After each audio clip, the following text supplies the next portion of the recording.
আর এই রাজ্য রাজনীতি খবর তো চলতেই থাকবে, তবে এরই পাশাপাশি আপনারা যেমনটা জানেন যে লাগাতার বৃষ্টির জেরে দক্ষিণবঙ্গ বিপর্যস্ত অবস্থা, সেদিকে একটু নজর দেওয়া যাক। তবে দক্ষিণবঙ্গে কিন্তু জল নামার আগে আমরা দেখতে পাচ্ছি উত্তরবঙ্গে সেখানেও বন্যার প্রকটে। বিপর্যয়ের সঙ্গে পাল্লা দিয়ে শুরু হয়েছে আবার রাজনীতিও, আর ফের সমস্ত দায় আবার কেন্দ্রের ঘাড়ি চাপালেন কে? মুখ্যমন্ত্রী মমতা বন্দ্যোপাধ্যায়। मेरा सफेद तुरंत खुले, भरपूर झाग दे और इसकी स्मार्ट साइंस दे स्मार्ट केयर और फ्रेशनेस। मेरी चॉइस मेरा सफेद। রাজ্যের ব্যর্থতা ঢাকতে কি তাহলে ফের কেন্দ্রকেই দায়ী করতে মরিয়া মমতা বন্দ্যোপাধ্যায়? উঠছে প্রশ্ন। না কেউ খবরও নেয়নি এবং এক পয়সা দেয়ওনি। বাংলাই একমাত্র যে ফ্লাডের টাকা থেকে বঞ্চিত। ভেসেছে দক্ষিণবঙ্গের একাধিক জেলা, ভাসছে উত্তরবঙ্গের মালদাও। তবে এই বন্যা নিয়েই শুরু হয়েছে বঞ্চনার অভিযোগ। প্রথমে ডিভিসির জল ছাড়া নিয়ে অভিযোগ করেন মুখ্যমন্ত্রী, এবার বঞ্চনার অভিযোগ তুললেন তিনি। রবিবার কলকাতা বিমানবন্দরে সেই একই সুর শোনা গেল মমতা বন্দ্যোপাধ্যায়ের গলায়। যদি অন্যান্য রাজ্যের ক্ষেত্রে দেখা গেছিল আর্থিক সহযোগিতা কেন্দ্রের তরফে এসেছিল, এবার বাংলায় এত বড় বন্যা। না কেউ খবরও নেয়নি এবং এক পয়সা দেয়ওনি। বাংলাই একমাত্র যে ফ্লাডের টাকা থেকে বঞ্চিত। দক্ষিণবঙ্গে বন্যা পরিস্থিতির মোকাবিলায় পদে পদে হোঁচট খেয়েছে রাজ্য। দিকে দিকে দেখা গিয়েছে ত্রাণের হাহাকার। স্বভাবতই উত্তরে বন্যার আশঙ্কায় রক্তচাপ বাড়ছে রাজ্যের। তাই কি আগে ভাগেই কেন্দ্রের কোর্টে বল ঠেলতে মরিয়া মুখ্যমন্ত্রী? ফরাক্কায় তো ড্রেজিং করে না, আজকে 20 বছর হয়ে গেছে। ফরাক্কা ব্যারেজ সেন্ট্রাল গভর্নমেন্টের আন্ডারে। আগে ওরা 120 কিলোমিটার দেখভাল করত, এখন সেটা কমিয়ে 20 কিলোমিটারে এসে গেছে। কিছুই করে না। নির্বাচনের সময় সব আসে, বড় বড় কথা বলে আর চলে যায়। রচনা কুইন্টালে জল মেপেছিলেন, তার নেত্রী জল মাপলেন টনে। উত্তরবঙ্গে নেপাল থেকে কোশি নদীর জল ছেড়ে দিয়েছে কালকে 5 লাখ কিউসেক টন। ওই জলটা আসছে বিহার হয়ে বাংলায়, গঙ্গায় ঢুকছে। এর ফলে বিস্তীর্ণ অঞ্চল প্লাবনের আশঙ্কা আছে। এদিকে বাংলার মুখ্যমন্ত্রী মমতা বন্দ্যোপাধ্যায় মিথ্যাচার করছেন বলে পাল্টা খোঁচা বিজেপির সভাপতির। মাননীয় মুখ্যমন্ত্রী মিথ্যে কথা বলছেন। এর আগে আইলাতে 1000 কোটি টাকা এসেছিল, সেই টাকা লুটপাট হয়েছে। কেন্দ্র সরকার এই মুহূর্তে কোনো রাজ্যকে বন্যার ত্রাণে টাকা দেয়নি, কিন্তু বাংলার মুখ্যমন্ত্রী আগে কেন্দ্রের সাথে সম্পর্কটা কি রাখতে চাই সেটাকে ঠিক করুক। রবিবার বিকেলে উত্তরবঙ্গ পৌঁছন মুখ্যমন্ত্রী। বন্যা পরিস্থিতি নিয়ে উত্তরকন্যায় প্রশাসনিক বৈঠকও করেন তিনি। মুখ্যমন্ত্রীর নির্দেশে রাজ্যের মুখ্য সচিব এবং জেলা শাসক গজলডোবা ব্যারেজ পরিদর্শন করেন। কি অবস্থায় রয়েছে গজলডোবা ব্যারেজ ও তিস্তা তা খতিয়ে দেখেন প্রশাসনিক কর্তারা। কি পরিমাণ জল ছাড়া হচ্ছে তাও জানতে চাওয়া হয়। ব্যারেজ পরিদর্শনের পর গজলডোবা হাওয়া মহলে বৈঠক করেন মুখ্য সচিব। উনি যখন বিরোধী ছিলেন তখন তো লম্পজম্প করে কেন্দ্রকে বলতেন যে রাজ্য সরকারকে কোনো রকম ত্রাণ দিও না, কেন বন্যাটা ম্যানমেড। তো বন্যাটা যদি সিপিআই আমলে ম্যানমেড হয়ে থাকে তো এই আমলে কি ওমেন এজ? পাগলের মতো কথা বলেন। তিনি না জানেন ভূগোল, না ইতিহাস, প্রশাসনে কিচ্ছু বোঝেন না। প্রশাসন থেকে সর্বনাশ করার সব পরিকল্পনা নিয়েছে। কখনো ডিভিসি, কখনো কেন্দ্র। বন্যা হলেই দায় ঠেলতে ব্যস্ত হয়ে পড়েন মুখ্যমন্ত্রী। প্রশাসনিক প্রধানের দায়সারা আচরণে ভুগতে হয় আমজনতাকেই।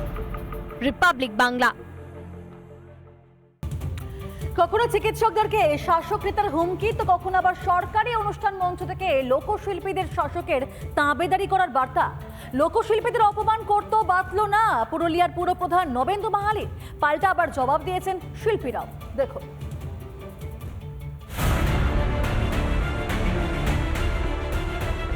এই সরকারের আপনি নুন খাচ্ছেন, এই সরকারের গুণ গাইতে হবে।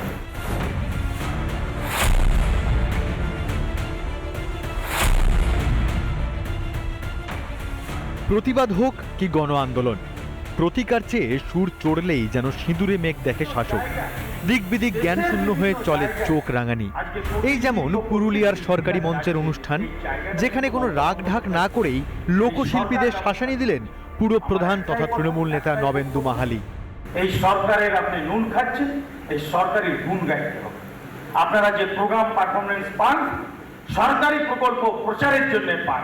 আপনি প্রচারও করবেন, আবার সরকারের বিরুদ্ধে প্রচারও যাবেন। এই দুটো জিনিস একসঙ্গে হবে না।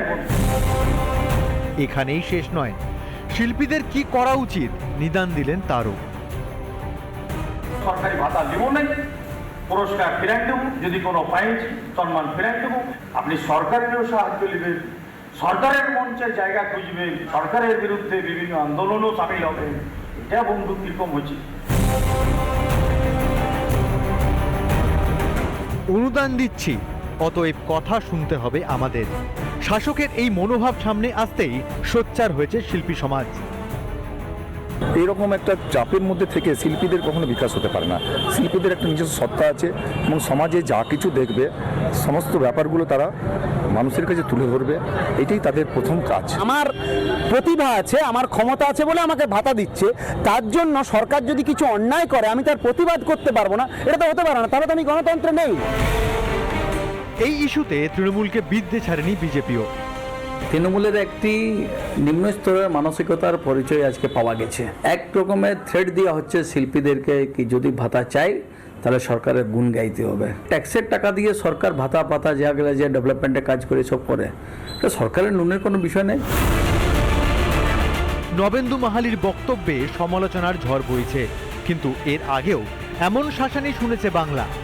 যারা কর্মবিরতি করছেন শাসক দলের বিরুদ্ধে বা বলছেন, তারা সরকারি বেতনটা নিচ্ছেন তো না নিচ্ছেন না? মানে আমার প্রশ্ন, বোনাস টোনাস যে হয় তো সরকারি, সেটা নেবেন তো না নেবেন না?